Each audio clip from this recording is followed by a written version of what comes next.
Better Games, Better Gamers is a show where we talk about how games shape and are shaped by the communities and the people around them. So for our first episode, I wanted to invite my friend and co-collaborator, Amar, to talk about our indie game project, Penn and Paige.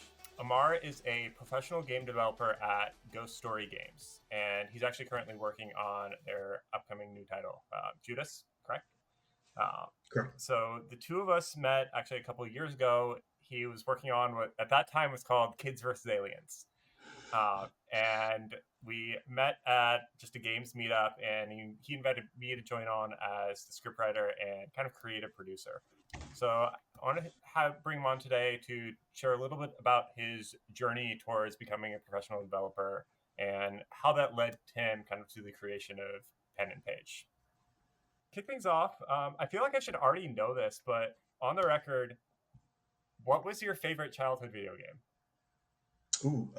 Yeah, good question. So, my first console growing up was the Nintendo 64, and that's where a lot of my sort of seminal memories come from, and including some of my favorite games of all time. So, I remember I played the game Ocarina of Time at a friend's house for the first time when I was like probably 8 years old, and I was just blown away. I couldn't believe it. I rushed home after I came home, and I was like, "Mom, you got to get me this game. I need it for Christmas. Please get it for me." I fell in love with it. My brother and I both got into it. We got the strategy guide. We like 100% completed. We got every heart piece. We did all the side quests. We got all the gold skulltulas, everything. We completed the heck out of that game because we loved it. And it so, but that actually isn't my favorite game. So couple years later, as you know, Majora's Mask came out for the same console, and that took the cake. That expanded on everything that the Legend of Zelda: Ocarina of Time set up. The same sort of quest structures, the same item gated progression, the same character dynamics, and a lot of what made and then a completely darker, much more darker aesthetic, themes about death, destruction, violence, sorrow, loss. It was a very dark and mature game, even though it had an E rating. And I was just blown away how you could take a template that works so well, this item gated progression and the sort of the feeling of leveling up a character. And even though that's sort of a universal concept, you can take that same structure and you could apply mature themes to it. And you could expand the depth and the connection that you get with the characters, and seeing how your actions affect the well-being of characters. And when you're a 9, 10-year-old kid, you don't have a lot of power in the world. You don't have a lot of influence. You don't have a lot of ability to change things. This is around the same time as Al Gore was talking about climate change and all these big worldly issues that, oh my God, now I have all this sort of existential angst about, and I feel sort of powerless. Well, Majora's Mask was a game where you didn't feel powerless. To maybe to a certain extent, you do feel powerless because you die every 3 days, but to the extent that you can unmess up these people's lives and have just this much of an effect on their day-to-day life, before it all sort of, there is kind of this nihilistic take with Majora's Mask where everything is going to fail anyway. Everything's going to go wrong. Everything's going to sort of, the world's going to end in 3 days. So what you're doing here really doesn't matter. Just kind of like in real life, what we're doing here doesn't really matter. But in that limited time window that you have the power to do something with this group of people in this setting. And those are the themes that I took, not only from, those are the values that I apply not only to the games that I make, but also the life that I live. We only have a limited amount of time in this world, and there's only a small amount of time that we can affect those around us. So, the best thing that you can do is make the most of it. Um, in that game, of course, you can slow down time. You can't really do that in real life, but it's still one of those experiences uh, that sticks with me to this day. And every like 10 years, I replay that game, and it's just as good as the day I played it for the first time in 2000, 2001 thereabouts. So that's probably my favorite game of all time. Just purely for the sentimental reasons, but also the thematic reasons. Nice. What would you say was your favorite quest or dungeon? What's that really sticks with you? Yeah, so there's one. So there's one quest in that game where you have to save a young daughter's so like she's a little girl and she's living in the in Ikana Canyon, which is like the sort of haunted spirit world that's been taken over by dark magic. And so there's all these like zombies, the Gibdos, running around the world, and they've sort of trapped her and her father in their house because if they go out, they'll get attacked. Um, and the only way to save her and her dad is, well, you have to like start a waterfall, which gets a music box playing, which all the Gibdos are allergic to music and they shrivel away and they die. But the quest isn't over. You have to go inside the house and then you have to save. Um, you it doesn't tell you this, but you have to save her father, and it's a moment that completely subverts your expectations. So you go inside to the house, you go downstairs, and there as soon as you go downstairs, the father pops out and he has been mummified. He's been zombified and he looks like one of the enemies that you're used to fighting. And if you pull out your sword, you will immediately fail the quest because you're trained as a player to say, hey, that's a Gibdo, that's an enemy, I need to dispatch it right now. But that's not what you're supposed to do. What you're supposed to do in that quest is you're supposed to take out your ocarina and play the Song of Healing, which is a melody that um, heals people. It it's a melody that grounds them and makes them remember who they originally were, as if you push a big reset button on them, and they kind of revert to this. I don't want to say childlike state, but this moment before prejudice, which a lot of us have as children. I don't think any of us grow up with racist feelings, with prejudices, with biases. Those are all things that we learn over time. And sometimes something as just innocent as a piece of music that you hear, that can take you right back to the moment that you first heard it, or a moment of before you gained all your bitterness, and that's the moment right there. A lot of people would resort to violence in that moment, but sometimes you don't appeal to violence to solve your problems. Sometimes you appeal to something more pure, something more heartfelt, something more innocent. And that was the moment that stuck with me the most, more than any weapon, more than any other dungeon, more than any quest. Mhm. Um, that one was it was it's a theme about just a child's love for their parent, a parent's love for their child, and how those things can get obfuscated with years and years of bitterness, and it can all get reset if you're willing to invest in an emotional conclusion, an emotional resolution, rather than a violent or physical conclusion. And that really struck with me. That was one moment. The other moment, uh, kind of in a similar vein, was there's this quest. Uh, First of all, have you played this game? If let me know how much Yeah, detail I need to get into. not as much, and go right ahead. Okay, okay. So the other quest that really stuck with me is there's this long quest that takes all 3 days, um, and basically what you're trying to do is you're trying to reunite these two lovers who they've kind of been they've shunned each other because there's some drama, there's some issues, there's a curse, and they're not they're struggling to plan their wedding. Um, and there's issues with like, oh, the wife works at the inn, she doesn't have time, she's busy, and she hasn't heard from him in a long time, so it's not a good time. So it's up to you to facilitate this marriage. And unfortunately, the wedding happens about 30 seconds before the moon hits the Earth, before it hits the land and destroys everybody. So you spend this entire 3 day cycle doing quests for these two lovers, like, oh, deliver this letter, oh, give him this, give him that, give her that, talk to this person for me, give this on behalf of me to my lover, and you do all these preparations for this wedding that happens minutes before the world gets destroyed, and right after the wedding happens, your fairy tells you, hey, play the Song of Time, go back to day one and reset the cycle. And of course you do that, and you reset the cycle, and then of course they're no longer together.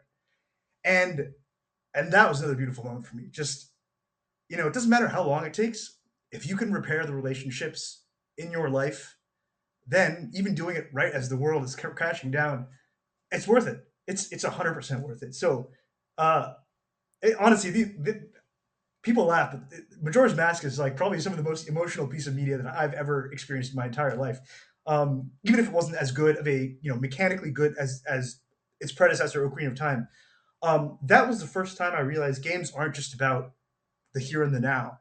It's not just about the mechanics. It's not just about how you play a game. It's not just a time killer. I goodness gracious, I would not call games a time killer. They are you can really make connections with the characters, even if they don't talk, even if they don't say. There's no pre-recorded dialogue. It's all text bubbles in that game, and all the music are MIDI files. There's no pre-recorded orchestra. You don't need the best tools and technology to build the most meaningful games.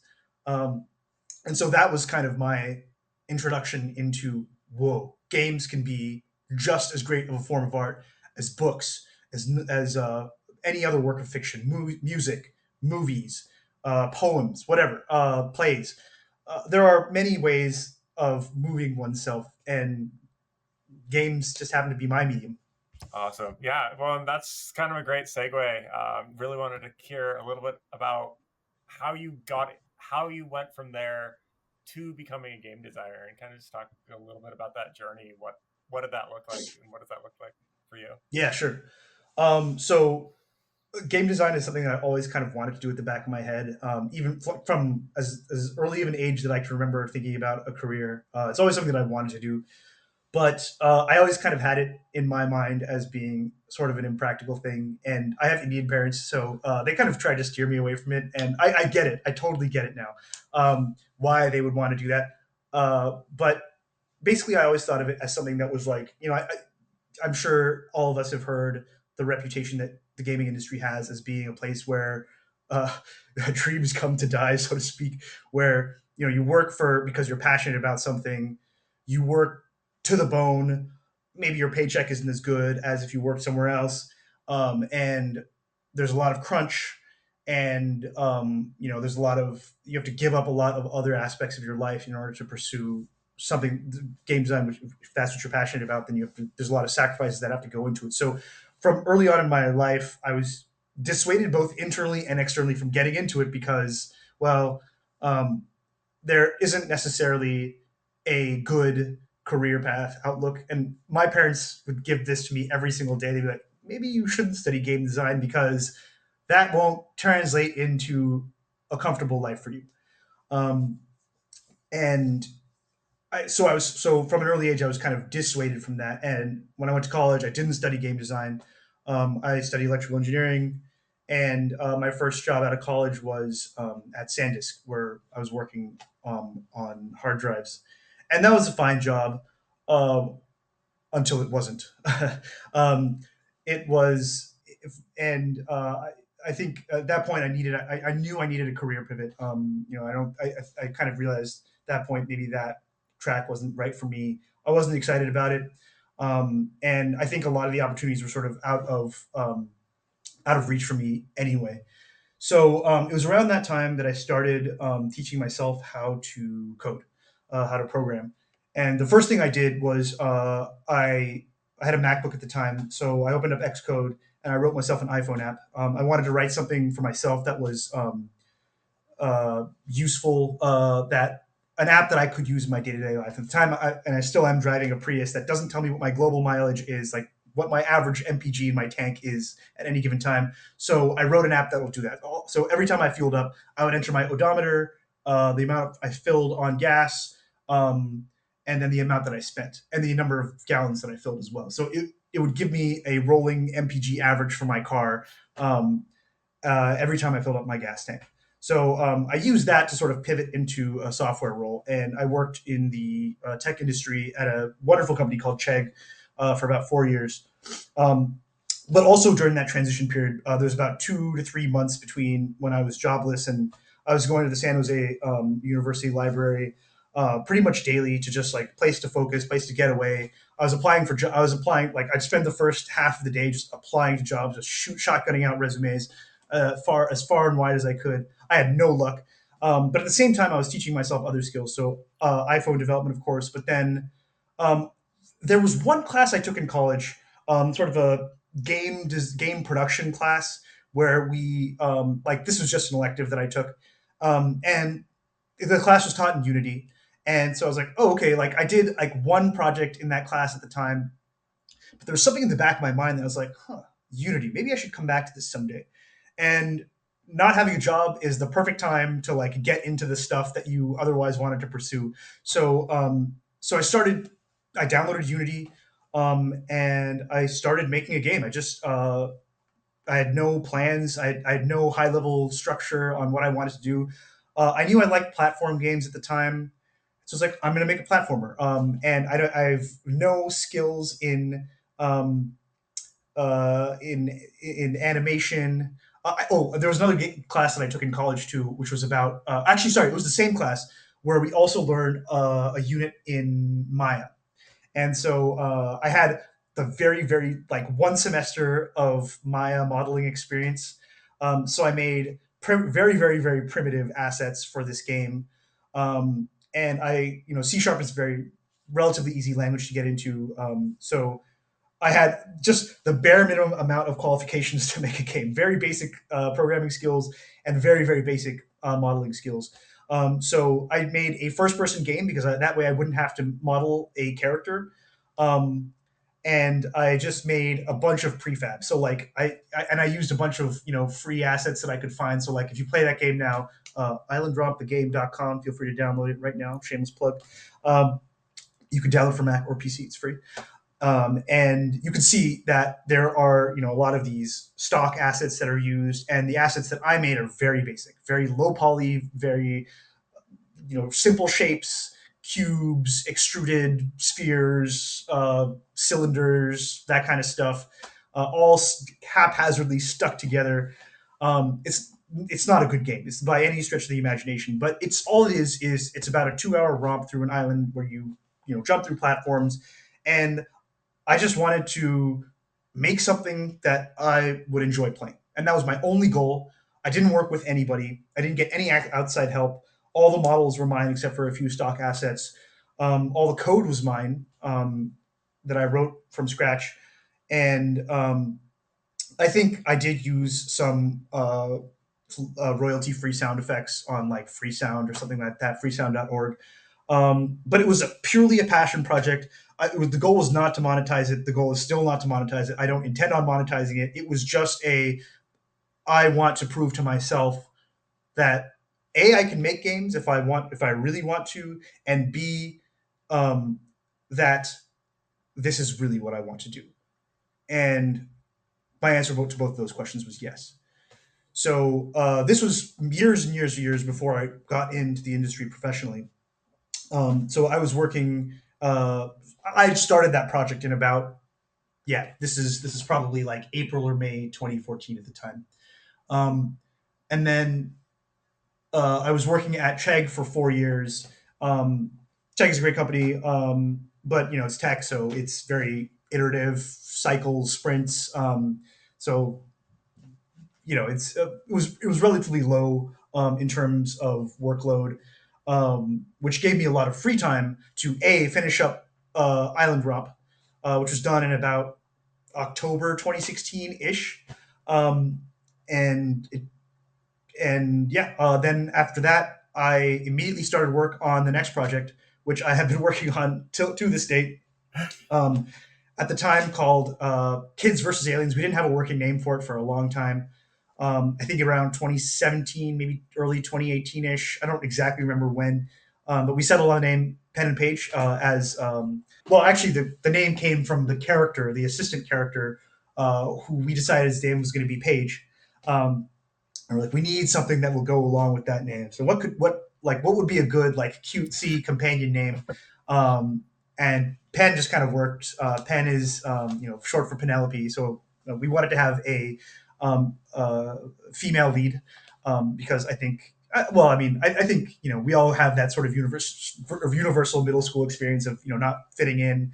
I think that's especially true for middle school girls. So I wanted to make a game that's I didn't Daniel and I we talked about this as well, that we wanted to make a game that's more inclusive, and we wanted to yeah we're all guys, very male dominated field. I think it's always good when girls see their own representation in games. I think it's a positive force. Talk a little bit about the team and kind of how they came together. What's kind of the story? Talk about how that's kind of shaped and ebbed and flowed a little bit. A lot of what I'm going to talk about has been a learning process. Certainly for me, I've never really managed a team. I still don't. I wouldn't say I manage you guys in any official capacity, but at least being uh, maybe nucleus is a better word for it. Just like it's I don't want to say it's my project because it's not just my project, but certainly main coordinator. I probably did most of the game logic and stuff. So and main person for implementation. So it's always kind of revolved around me in some capacity. So right after I've like finished working on Island Romp back in 2016, like I said, a long time ago, I went to the Khartoum bar uh, in San Jose, which is where a South Bay indie game developers meetup was happening. And I brought the project over. I didn't really have any goals, and I didn't have any roles that I was looking to fill in particular. I was looking for people who were kind of on the same page as me. And the way I described it at the time was like, oh, we're a garage band of video game developers. There's no studio. We didn't have professional tools. We didn't have funding. Obviously, that was a big thing. Um, and we just kind of met up at the time weekly. There's me and three other guys at the time, and of course, things come up with people's lives. This is one thing that I've learned and it sounds so stupid now, but I was a very naive, whatever, 25-year-old at the time, being like, oh, everybody's going to be self motivated and they're going to want to work on this because they're passionate about it. Because certainly I was, but I think it's hard to pin people down. I think you basically run into one of two issues. Obviously, if you're not paying people, is one is you don't get necessarily the best commitment to the project um, for a skilled person, or the people that you bring on aren't necessarily the most skilled, and all they bring is their passion, which has its own set of issues. So the first, like, I would say 3 to 4 years of this project, like 2016 to 2019, 2020, that's kind of how we were operating. We're meeting up weekly. The goal was to finish the game so that it was playable from beginning to end. It is now playable from beginning to end. Um, and and the whole goal of that was to figure out what the story was going to be, figure out who the characters were going to be, figure out what the interactions were going to be, set up reasons, set up encounters and situations for why the characters are doing what they're doing and why they're going to the places that they're going to. And I think from that perspective, and from the organizational standpoint of the team, we accomplished that. We got all the story written, which you did a great job on, by the way. Um, we got all the dialogue recorded. We got all the 2D, all the story assets done, which is great. Um, and we got a lot of good 3D models and a lot of 3D assets. We got some sound design as well. Um, but as of course, as you know, there are some bigger aspects of the project that we have been struggling with, and we currently are struggling with now. Um, but now the biggest, and I'm sure a lot of people who are, if there's anybody watching or listening to this right now, are just going to laugh at this. But like, yeah, it turns out if you pay people, you get way better work. Uh, Duh. Who'd have Um, thought? yeah, who would have thought, right?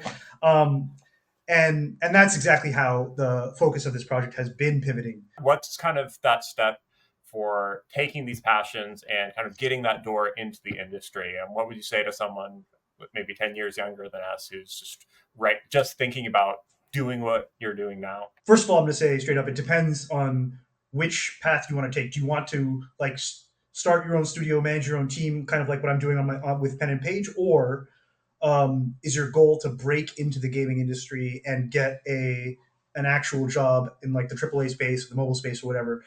Because the advice I'd give is slightly different. So I'll give both. So if you want to manage your own project, um, pretty much like you got to get comfortable with the tools of the trade. So download Unity, download Unreal. They're both free to download. Um, or I'm not super familiar with CryEngine or Lumberyard. I think those are also available to consumers these days. I'm not sure. I actually don't know, but definitely get used to one of them. If not both, at least one of them. And of course, depending on, do you want to focus on the mobile side? Do you want to focus on the AAA side? That might influence whether you go Unity or Unreal. But either one is a good choice. Either one works. It doesn't matter. Honestly, it doesn't matter. All you really need to get out of that process is develop your vocabulary, your game design vocabulary. When somebody talks about an asset, when somebody talks about a pipeline, when somebody talks about when they throw around words, like, what is a prefab, what is a blueprint, um, how does the level editor work, what is the content browser? Like, these are all things that what is a component? These are all the terminology that you will need to be very comfortable with. And if you want to manage a team, you're going to have to speak the same language that everybody else is speaking. And at the very bare minimum, have a working understanding. Don't I'm not saying go out and make your own game, but at least get comfortable with the basics of how games are made, and at least get simple things implemented in the editor, which you won't even need necessarily programming knowledge to do. So, like, for example, get used to the idea of trigger boxes and collisions, because basically everything in a game is dictated by Triggers. things Yep. colliding into other things. Triggers, yeah, exactly. So that is you have to be familiar with the game development process, or at least the using a game engine. That is like the bare minimum.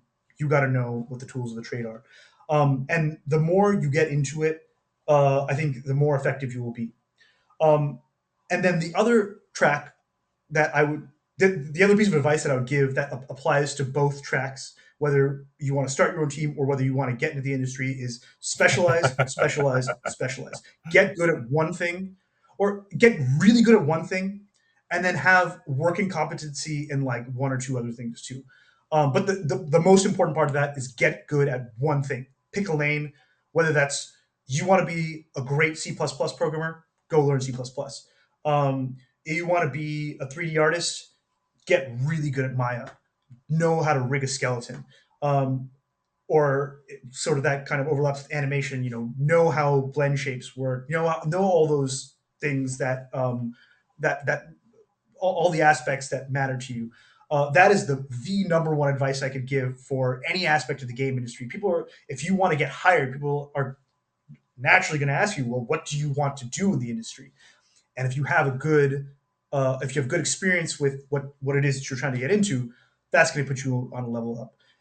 And sort of related to that point is have a portfolio Amen. that can be Amen. easily Amen. referenced. Oh my goodness. If you tell me that you're the world's greatest level designer, it's like, okay, show me something that you worked on. I'm like, oh well, it's on my high school laptop. I haven't pulled it out of my bed in 10 years. Like, that's not helping. That is not going to do anything for me, because I'm not going to be able to assess the quality of your work as somebody who's hired. It's so easy to set up a Wix or a Squarespace or just do it on the Blue draw. Bluehost, You can whatever, just do it. Dropbox it. Yeah. Just do put together a portfolio of what you've done. Put together. You've done so many cool projects in Yeah. school. You've done it's yeah. I mean, you can be a part. GitHub, yeah. Put your Yeah, put your school GitHub. Give projects them on your there. It doesn't matter. GitHub. If you But worked on something you cool, need to show what you've done. You need to have that tangible effort. yeah, portfolio is super important. And then resume is super important as well. You obviously want to be. I mean, so here's the way most recruiters slash people who review resumes, how they look at resumes. You typically will get a PDF of your resume, or sometimes a Word document, whatever, and then we're going to control F for specific things that we're interested in. So if we're hiring somebody like for an automation role, for example, at Ghost Story Games, I want to see the word Jenkins on there. If I don't see the word Jenkins on there, straight to the recycling bin. I'm not even going to look at it, because if you don't have the relevant skill set, why am I wasting my time? So know what those keywords are. It kind of goes in with the know what the tools of the trade are, and specialize in something. This kind of comes as a byproduct of those two, but definitely know what the keywords are. Say things like, if you're trying to get into project management, Jira. Say Agile. Say Scrum. Drop those words in. Demonstrate experience in those fields. If you're trying to get into modeling, Maya, FBX, MA, Blender, skeletons, rigging. These are all the keywords you want to make sure are in your resume. Like, if you write a whole sentence to me about, like, well, one time in college I did. It's like, well, this is wasting my time because like that. Sure, that's useful, but I'm Yeah, looking for well, these it's that specific matching. words. It's interesting now because there's the technology there. You can go in and use AI. You can take the job description and take your resume and really look at, okay, what are those bullets? How does my resume answer that bullet? And it's like, you don't want to do the white text. It's so easy to highlight a resume and see the white text, but you want to be definitely like, if you would need to use these tools, if you need to use ChatGPT. It'll become clear if you actually know what you're doing or not, and if you can talk about your workflows, that'll be a big Yeah. plus. What do you wish was different about the game industry? I think the gaming industry does a lot of things right. They're also subject to a lot of politics, and so there are some things that I think are. I think there are some ways that the gaming industry is getting better. I mean, obviously, crunch culture continues to be pervasive amongst, especially the AAA gaming industry. They have these tight deadlines and big budgets, and so they really work everybody to the bone. I'm lucky at Ghost Story Games. We don't do that at all. We have a very it's very foundationally important for us to have a good work life balance. So I'm incredibly grateful for our management because they actually let us take the time we need and spend time with our families, which is very valuable. The game industry is of course profit motivated, and it's in any entertainment industry that where art is the core sale thing that is being sold. So what like when you consider the music industry, when you consider the film industry, when you consider any other creative industry, um, there's going to be a lot of uh, politics. There's going to be a lot of opinion differences, and there's going to be a lot of some amount of turnover too. And all those things. I mean, this is inherent to any creative industry. You know, there needs to be better ways of dealing with these kinds of differences. And I don't know what the solution is, to be honest. Like, I think we there are because there are projects that suffer from extreme ends of the spectrum. You have projects that are, I'm sure you've heard plenty of examples of projects that are rushed out the door way too quickly just to meet a deadline, some arbitrary deadline, and they either ship with bugs or they ship incomplete or they ship without certain features or the developers promise certain features that they never end up delivering on. This is a pervasive problem in the gaming industry. That probably tends to be the bigger of the two problems. The other problem on the other end of the spectrum is there are some games that come in with a lot of they start production with a lot of fanfare and a lot of top talent and a lot of uh, ideal idealness about them, I guess, um, and they end up for production reasons not turning out the way they should have. So, I mean, just to list a couple of games that I can think of like that, like Duke Nukem Forever. That game was in development for like 14 years, and it never delivered on its promise. It was like a bargain bin game at best. Um, and I mean, Star Citizen, I'm sure will be great someday, but it cost the country of India less money to send an actual spacecraft to the moon than the development costs for Star Citizen have incurred so far. So, um, maybe that game. I'm sure that game looks pretty sweet. Like I've seen the trailers and it looks great. And I hope it does well. I really wish the team that team the best. But it's one of those things where like protracted development can causes its own issues, and this is especially in creative industries where you're not trying to optimize a technology or a product. What you're trying to do is you're trying to build something creative. If a lot of the people who started the project creatively leave before the project even comes to completion, that is going to cause some pretty serious and major problems. Um, and it's going to basically involve a lot of people working on a project that no one is actually passionate about, because the people who were passionate about it have long since left. So now we've inherited all of these, not we, but like one developer who's working at such a sad studio has inherited all this baggage of this project that some people were passionate about once upon a time, but now nobody's just like, well, we're working towards this vision that nobody's advocating for anymore. And I'm sure that's a problem with other creative industries too. And I don't know if there's a good way of solving it other than trying to vet better people and um, hold ourselves to higher standards. But it's really hard. I think I think maybe that is a harder problem to solve, but there are other problems that I could identify that the gaming industry solved. The gaming industry is obviously a very male dominated space.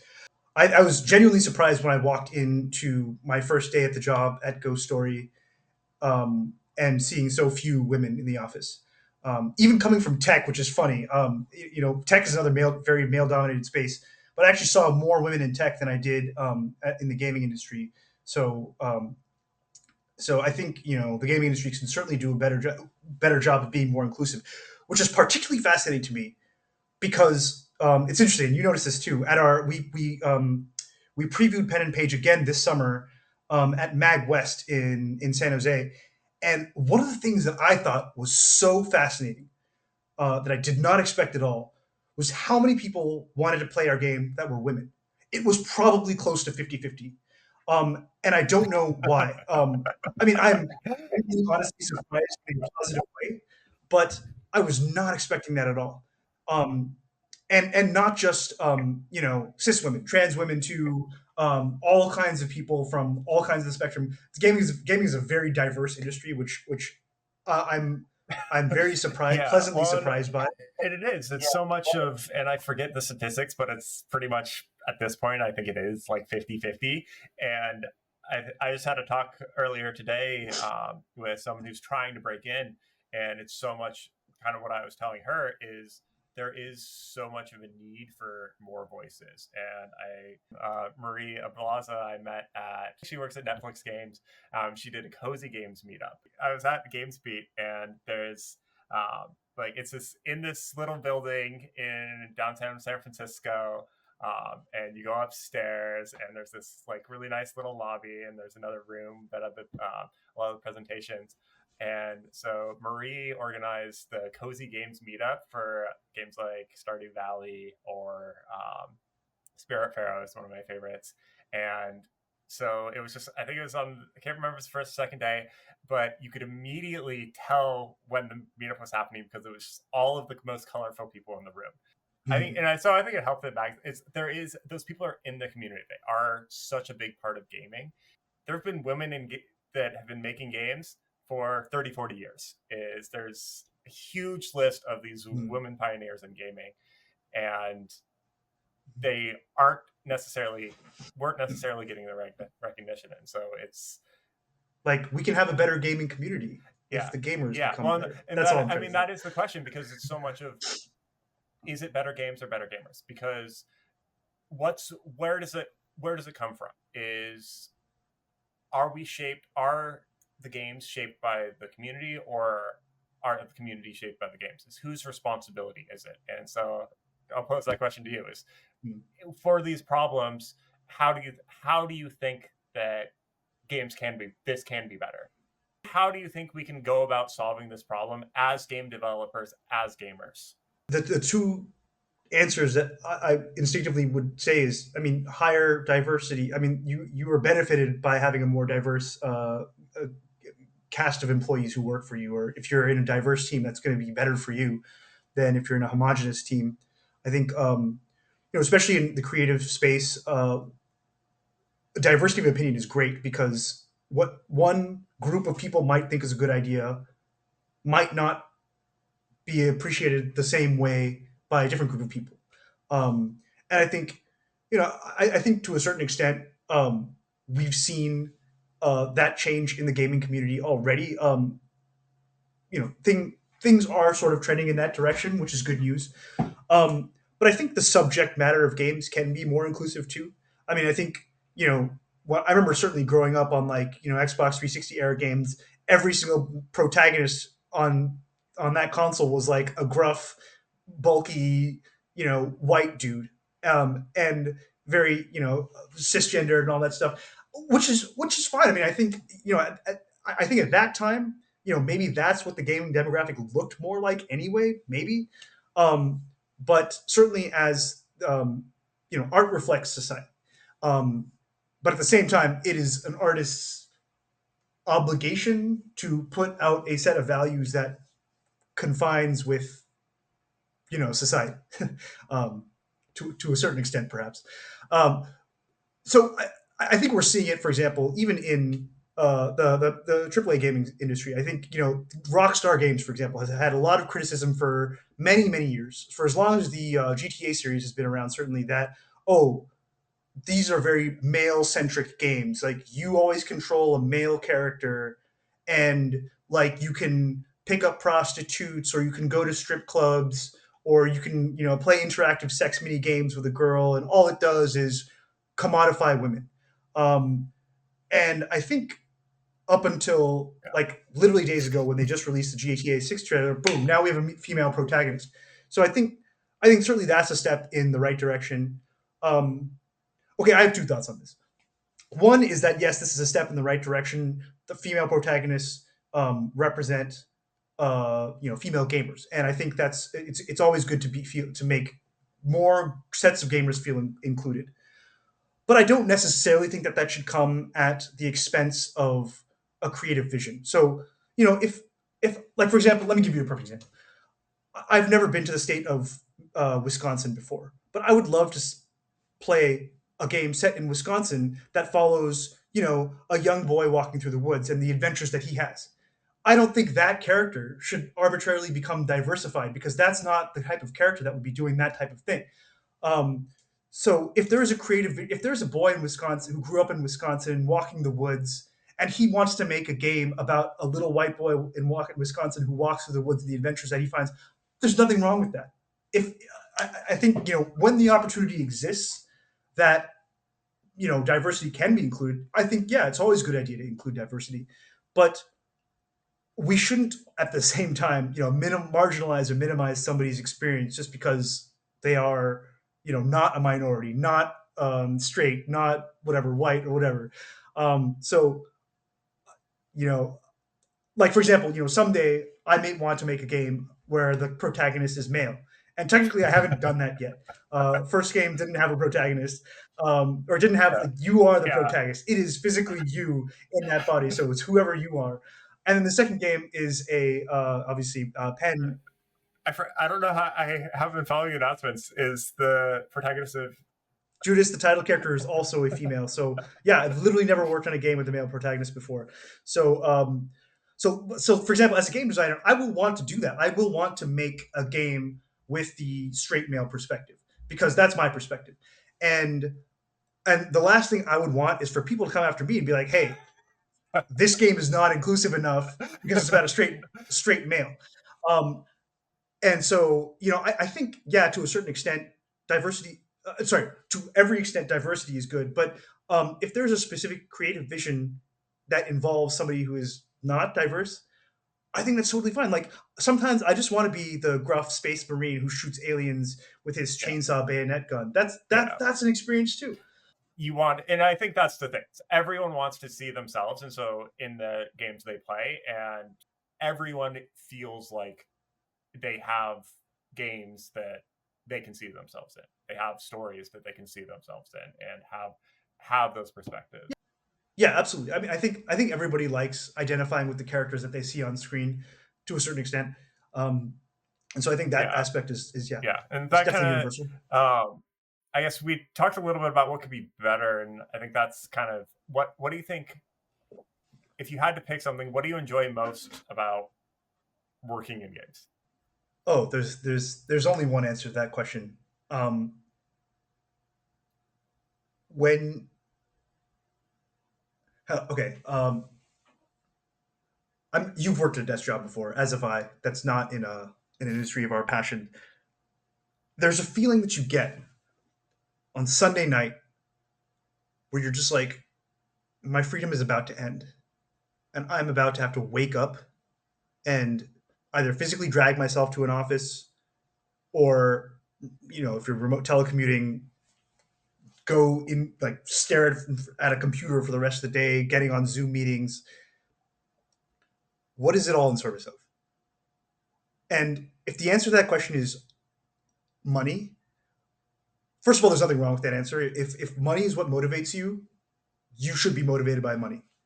Um, but if that answer and that answer does not satisfy you, then you are going to wake up on Monday morning feeling like uh, like crap, and you're not going to be excited about work.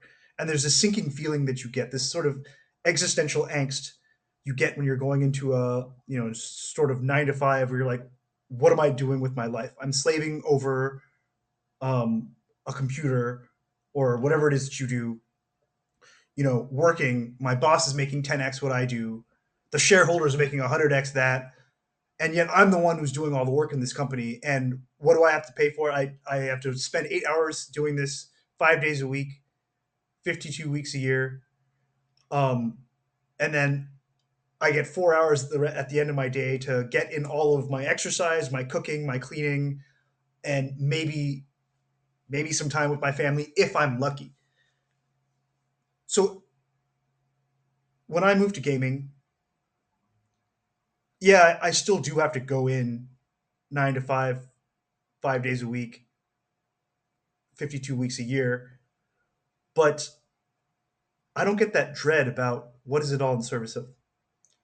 Because just like in Majora's Mask, where we know we only have X amount of days left, it's about what you make with the time on your life. And if you're working on something that's meaningful to you, something that you're passionate about, something that makes an impact in a way that is consistent with your beliefs and the things that you enjoy, then that feeling of dread, of existential dread, just kind of goes away. And I'm not making as much money as I was in tech, um, and it's certainly harder to pay for certain things.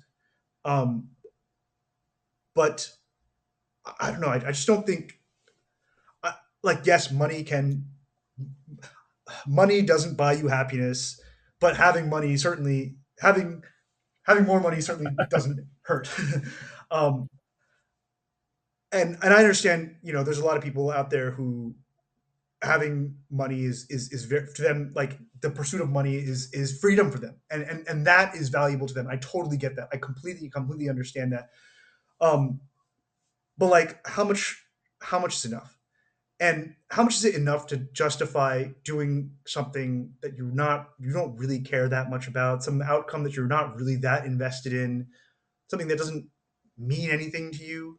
Like, I love my last job, but we had sprints every 2 weeks where we'd A/B test like the language of a button or like the placement of an ad on a right rail, and like this would be all we did for weeks and weeks and weeks on end. And I'm like, what am I really doing with my life? How much additional value am I adding that I need to like I need to drive to an office, like, buy gas, pollute the environment, do all this stuff, and just all for what? To move a button a couple of pixels to the left? What is this all for? And I just couldn't do it anymore. I just I got very uh there was the existential angst began to set in too The, much. So sorry. And then the moon's coming down for all of us anyway. It's just a question of what are you going to do between now and yeah, when the moon crashes? Um, yeah, that's a great yeah. great way. So Great way to kind of close this off. So I do have some. I did want to do a little bit of a closing. I know there were so many announcements, and we're still both catching up on them. But what upcoming games have been on your radar? I hear the Switch 2 might be coming out next year. So if that's the case, then I'll get that probably. Um, and once again, I have not got a chance to look through the Game Awards announcements, so maybe something in that list. Well, thank you so much for coming on here. This is awesome. Um, Oh yeah, my Thank you so much for listening.